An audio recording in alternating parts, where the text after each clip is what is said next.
rapide mot de ma part avant tout de suite de laisser la parole à Narges, donc qui a été la cheville ouvrière de la consolidation des données statistiques que nous exploitons au niveau de l'Observatoire.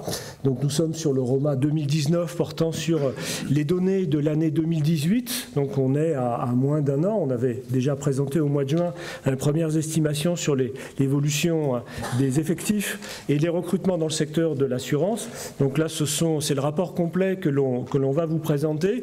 Et puis Thierry, on a fait l'annonce. On a eu un été particulièrement studieux puisqu'on a remis complètement, c'est le cas de le dire, l'ouvrage sur le métier. Pour un observatoire, c'est la moindre des choses. Pour repenser complètement la structure du document en essayant de se mettre davantage à votre place et faire en sorte que ce document soit beaucoup plus opératoire ou opérationnel et qu'il réponde mieux aux attentes des uns et des autres. Alors les responsables formation, les managers, les collaborateurs, les étudiants, on en a un certain nombre ici dans la salle. La question c'est en quoi l'Observatoire peut vous aider à recruter, à gérer des carrières, à construire un projet professionnel. C'est toutes ces choses-là qu'on a eu en arrière-pensée dans la reconstruction de ce document. Avec également une manière de présenter les choses qui, sans perdre sur le fond, utilise davantage d'infographie pour être dans des jolies couleurs, avec des pictogrammes, des choses qui sont plus dans l'air du temps. Donc l'année c'est 2018, le périmètre c'est la FFFA, donc l'ensemble des sociétés d'assurance relevant du Code des assurances et adhérant à la Fédération française de l'assurance. Et puis le taux de réponse, toujours quasi stalinien, disait Thierry, 96,6%. On cherche les non-répondants. Deux grandes parties désormais. Une première partie, profil de branche. Donc on va à l'essentiel et on essaie d'expliquer sur les chiffres principaux à quoi ressemble cette branche, comment est-ce qu'elle a pu évoluer par rapport aux données de l'année précédente. Et puis pour ceux qui veulent aller plus loin, c'est assez classique, mais on fait un certain nombre de zooms thématiques ou par rapport à des populations remarquables sur lesquelles on poursuit l'exploitation de la base de données et on donne des informations complémentaires. Narges, je te laisse le micro. Alors pour la première partie, profil de branche, donc elle s'articule autour de 3 axes, avec dans un premier temps l'évolution des effectifs ainsi que quelques indicateurs clés. Ensuite les métiers et enfin un troisième axe sur la formation continue. Alors les effectifs. Alors nous commençons donc avec un graphique présentant l'évolution des effectifs de 2008 à 2018. En 2008, la branche comptait 145 200 salariés et en 2018, 147 400, soit une croissance de plus 1,5%. Par rapport à 2017, un solde positif de plus 0,4%, soit 600 personnes supplémentaires. Cette évolution positive est remarquable puisqu'elle s'inscrit dans un contexte d'augmentation des sorties, plus 6% entre 2017 et 2018. Les recrutements opérés cette année font donc plus que compenser les départs liés au baby-boom. Alors ici, quelques indicateurs clés de la population des salariés de l'assurance. Donc 147 400 salariés, dont un peu plus de 15 000 embauches au 31 décembre 2018. Sur la répartition hommes-femmes, plus 0,2 points par rapport à l'année dernière. Alors toujours un haut niveau de salariés en CDI au niveau de la branche, ce qui nous fait moins de 7% de salariés en CDD. 13,8% des salariés ont moins de 30 ans et près de 18% ont 55 ans et plus. Un peu plus de 5 400 personnes en alternance, dont 3 628 embauches. 3,8% de salariés sont en situation de handicap déclaré. Alors les niveaux bac régressent. Le bac plus 2, lui, demeure le niveau pivot. Et enfin, un peu plus de 40% des salariés détiennent un niveau au moins égal au bac plus 3. Plus 1 point pour le taux de cadre, donc 49,5%. Et enfin, un peu moins de 13% des salariés sont à temps partiel. Alors, les métiers maintenant. Donc, le graphique représente la répartition par famille de métiers en 2018, qui a peu changé depuis la mise en place de l'actuelle nomenclature. Donc, plus 0,1 point pour la distribution et le développement commercial et moins 0,1 point pour la gestion des contrats ou prestations. Cette stabilité, on la retrouve sur les 7 dernières années. S'affichent en rouge les familles de métiers qui connaissent une évolution à la baisse, donc entre 2011 et 2018. La plus forte variation concerne la famille distribution et développement commercial avec moins 2 points, partiellement compensée par la hausse de la famille gestion des contrats avec plus 1,2 points sur la même période.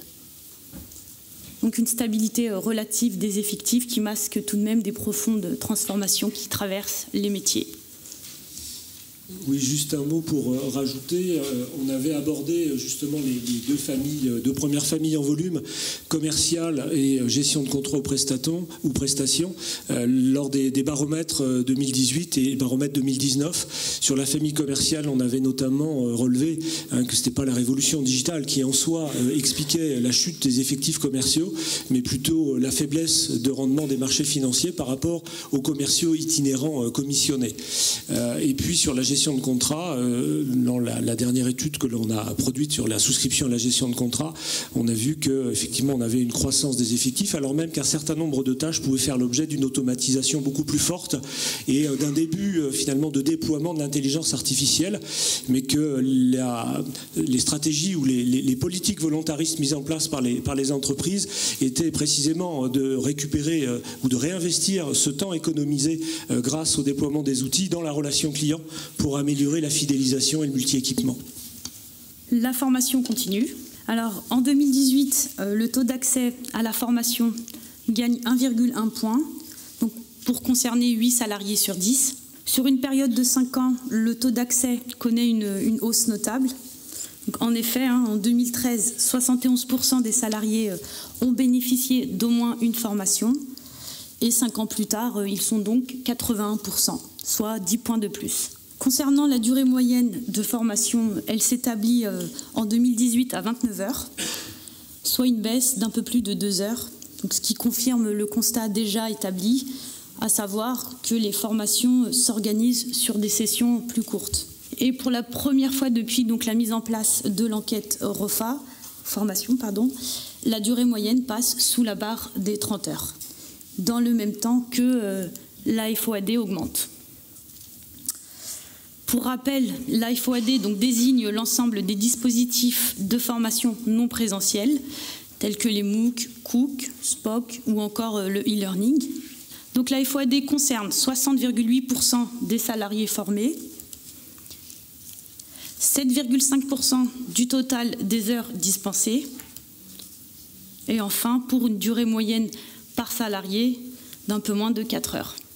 Alors, dans la deuxième partie, pour aller plus loin, on va approfondir quelques thématiques, donc la parité hommes-femmes, les recrutements,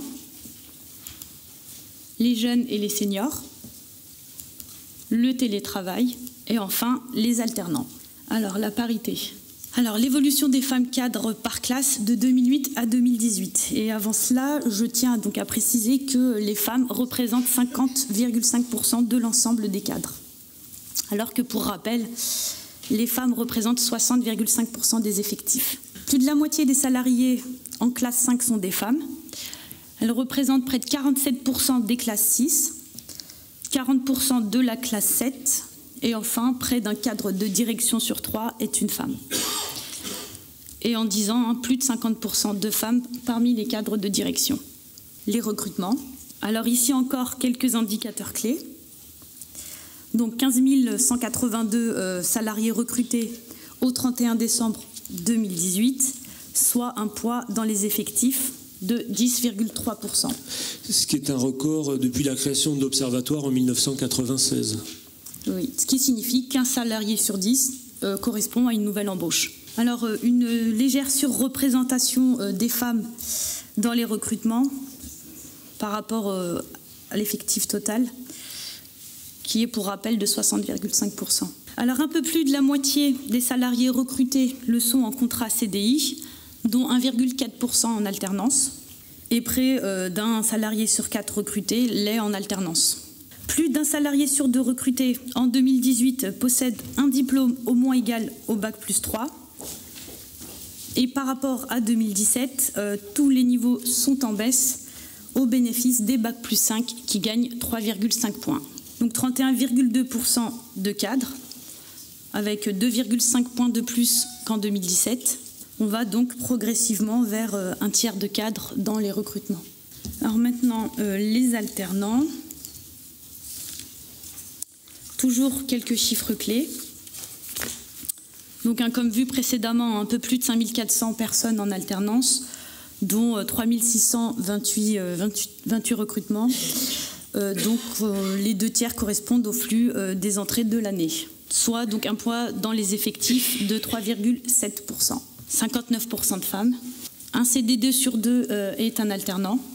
Et enfin, 60% des diplômes préparés par les alternants sont d'un niveau Bac+3 et Bac+5. Enfin, supérieur au Bac+3. Sachant qu'on a souvent des doubles cursus, hein, c'est qu'on a mis les deux règles l'une au-dessus de l'autre, mais on peut avoir des personnes qui sont déjà titulaires d'un Bac+2 et qui font un deuxième Bac+2 dans une finalité professionnalisante, par exemple un BTS assurance, après avoir eu un BTS de langue ancienne ou une licence multilingue, et qui ensuite font une licence d'assurance. Idem pour les Bac+5, un certain nombre également passent un deuxième, parfois même un troisième Bac+5 à finalité professionnalisante. Et puis également des CQP qui se développent de plus en plus au niveau de la branche, notamment le CRCA, le CQP sur la chargée de relations clientèle assurance. Donc un peu moins de 54% des alternants sont en Île-de-France. Alors la gestion des âges. Le nombre de salariés de 55 ans et plus se stabilise cette année. Donc après une progression continue depuis 2008, leur part dans la population totale en 2018 reste identique à celle de 2017, soit 17,9%. Le nombre de salariés de moins de 30 ans connaît une légère hausse avec une croissance de plus 1% par rapport à 2017. C'est dans le courant donc, de l'année 2011 que le nombre de jeunes est devenu moindre que celui des seniors. Et depuis, la part de ces derniers dans les effectifs reste systématiquement supérieure à celle des moins de 30 ans. Alors, 2 facteurs expliquent principalement cette bascule entre les 2 groupes d'âge. D'une part, le phénomène du baby-boom, donc qui produit désormais à plein ses effets. Et d'autre part, le recul de l'âge moyen de cessation d'activité qui se traduit donc par une présence beaucoup plus nombreuse des 60 ans et plus dans les entreprises. Dans le graphique qui suit, cela correspond donc à une baisse des 50-54 ans donc, et à un transfert vers les classes d'âge supérieures à 55 ans. Donc plus particulièrement vers les 60-64 ans et dans une moindre mesure celle des plus de 64 ans. Donc, pour rappel, l'âge de cessation d'activité était de 56 ans en 2002 et en 2018 est de 61 ans. Le télétravail dans l'assurance. En moyenne, le taux de télétravailleurs donc, est de 16,7%. Il était d'un peu moins de 12% en 2017. Et la durée moyenne de 40 jours par an. Alors, des différences peu marquées entre les hommes et les femmes. Parmi les femmes, un peu plus de 18% télétravail et près de 15% pour les hommes. Et pour les cadres et non-cadres, donc des différences plus importantes. Un cadre sur 4 a recours au télétravail et 7% des non-cadres. En revanche, ces derniers télétravaillent plus longtemps, donc avec une moyenne de 47 jours par an, contre 39 jours par an pour les cadres. Alors, les métiers qui télétravaillent le plus longtemps, donc dans l'ordre, la logistique, avec 48 jours par an. Ensuite, le support administratif, avec un peu moins de 46 jours. Et enfin, la gestion des contrats, 45 jours par an. Toutes les 3 donc, ont une moyenne de jours télétravaillés nettement supérieure à la moyenne de branche. Enfin, donc, pour les familles de métiers qui recourent le plus au télétravail, donc en tête, organisation et qualité, 37,6%. Donc ensuite, les systèmes d'information, 37,5%. Et enfin, les ressources humaines avec un peu moins de 31%. C'est ce qu'on avait appelé un délit d'initié l'année dernière, quand pour la première fois on avait travaillé sur la variable télétravailleur. Donc ce sont les métiers qui sont sur l'organisation, le système d'information et les RH qui connaissent le mieux finalement les dispositifs liés au télétravail et qui en sont les premiers utilisateurs. Et on voit que finalement cette modalité d'organisation du travail gagne de plus en plus, puisque c'est une augmentation de quasiment 30% par rapport à l'année dernière.